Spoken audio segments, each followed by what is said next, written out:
Le film commence par une jeune femme nommée Frida, qui souhaite devenir une artiste des ongles sur le thème des animaux, mais elle travaille comme serveuse pour l'instant. Elle publie actuellement des photos de ses créations sur les réseaux sociaux. Soudainement, elle tombe sur une interview d'un homme nommé Slater King, qui est un homme milliardaire de la technologie.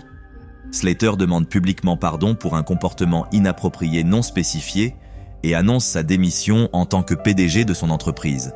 Il révèle également qu'il a acheté une île où il cultive sa propre nourriture et où il vit. Il s'avère que Frida a un crush pour lui et commence à chercher plus d'informations sur lui sur Internet.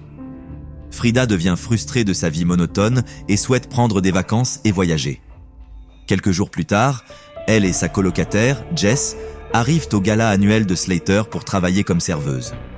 Son patron confronte Frida à propos de ses actions lors de l'événement de l'année dernière lorsqu'elle a essayé de parler à Slater.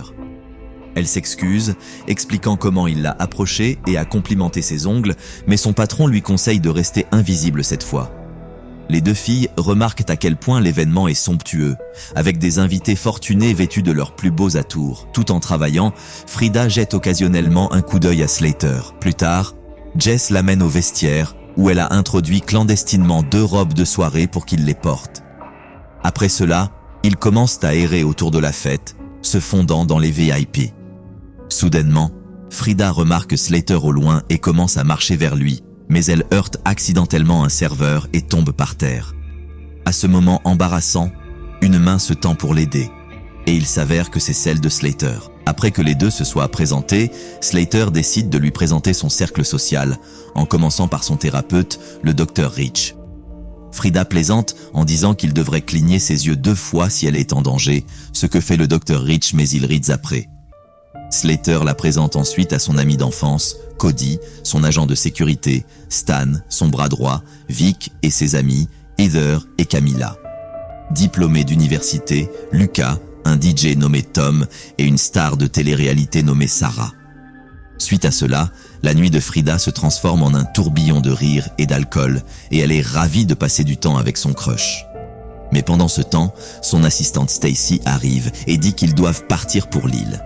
Les deux font tristement leurs adieux et Slater part. Mais alors que Frida parle avec Jess de son expérience, Slater revient à l'improviste et les invite à l'accompagner sur l'île. Alors elles acceptent. Dans la scène suivante, tout le groupe de Slater, à l'exclusion du Dr Rich, embarqué à bord d'un jet privé et s'envole vers l'île. Quand ils arrivent, Frida est complètement choquée par la somptuosité des lieux. Stacy se présente ensuite pour récupérer les téléphones de toutes les personnes pour que leurs vacances ne sont pas perturbées par des problèmes de travail. Mais Jess est un peu sceptique mais le remet à la fin. Ensuite, Slater emmène Frida dans sa chambre, qui est remplie de vêtements avec lesquels elle peut se changer. Après le départ de Slater, elle prend une douche et applique un parfum qu'elle trouve dans la chambre. Alors qu'elle est sur le point de changer, une vieille femme arrive soudainement et la regarde comme si elle la connaissait, l'appelant Lapin Rouge. Frida est confuse et demande ce que cela signifie, mais la femme quitte la pièce sans répondre. Plus tard, Frida sort et rencontre Jess, qui est surpris qu'il y ait des vêtements pour eux étant donné qu'ils ont été invités à la dernière minute. Mais Frida voit cela comme un avantage d'être riche. Les deux rencontrent ensuite le reste des filles, qui sont toutes habillées de la même manière. Aucun d'eux ne trouve cela étrange, et elles se mettent à rejoindre les hommes à la piscine. Là-bas, Frida continue d'échanger des regards avec Slater, mais il est bientôt approché par Sarah qui essaie de flirter avec lui, mais il ne semble pas intéressé par elle et garde son attention sur Frida. Suite à cela, Slater fait visiter les lieux à Frida et lui montre une fleur rare nommée Desideria, à partir de laquelle leur parfum est fabriqué. Il révèle également que l'île est infestée de vipères à cils, que les ouvriers tentent d'éradiquer. Ensuite, raconte à Frida comment il ne se souvient presque de rien de sa vie avant l'âge de 10 ans. C'est pourquoi il rend visite au Dr Rich, spécialisé dans les souvenirs refoulés. Frida trouve cela étrange, mais Slater explique que l'oubli peut parfois être un cadeau. Alors qu'ils poursuivent leur tournée, ils rencontrent l'assistante Stacy qui porte plusieurs sacs cadeaux rouges.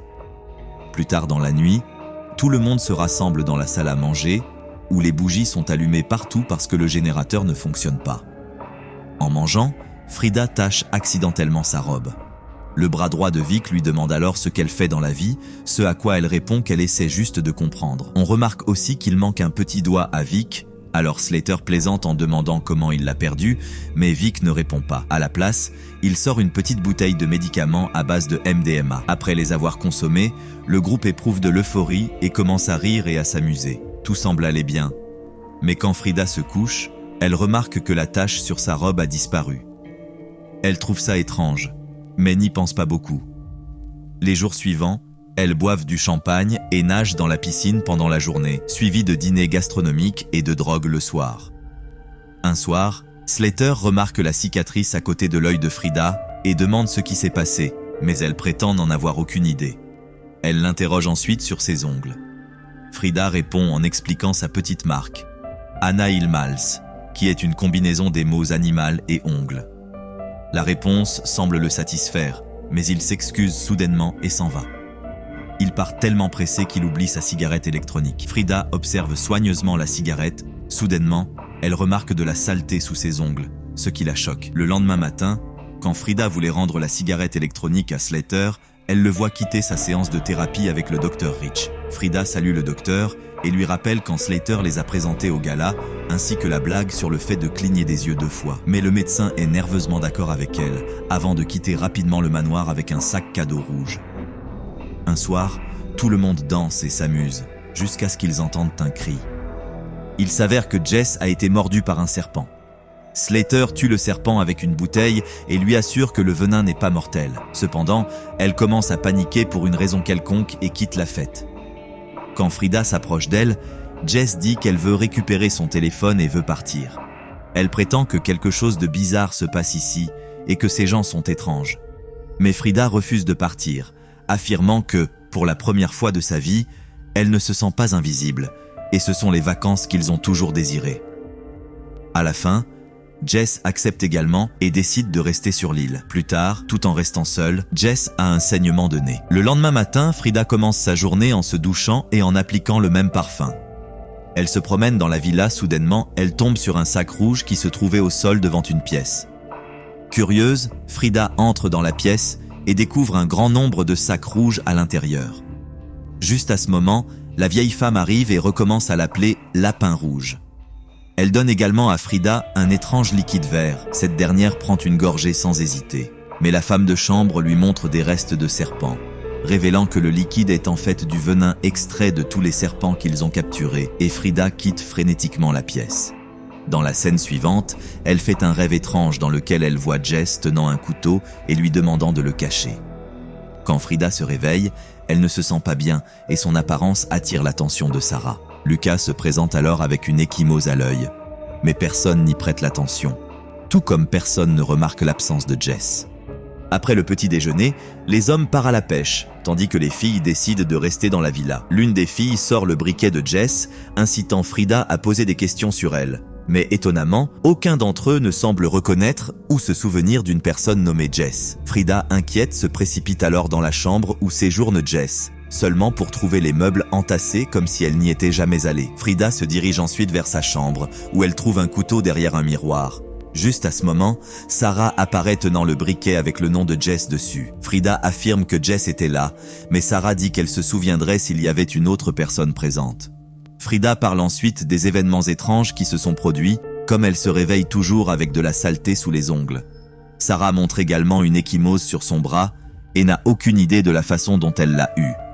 De plus, elle admet que dans ce groupe, elle ne connaît que Cody, qui l'a approché dans un café et l'a invité sur l'île.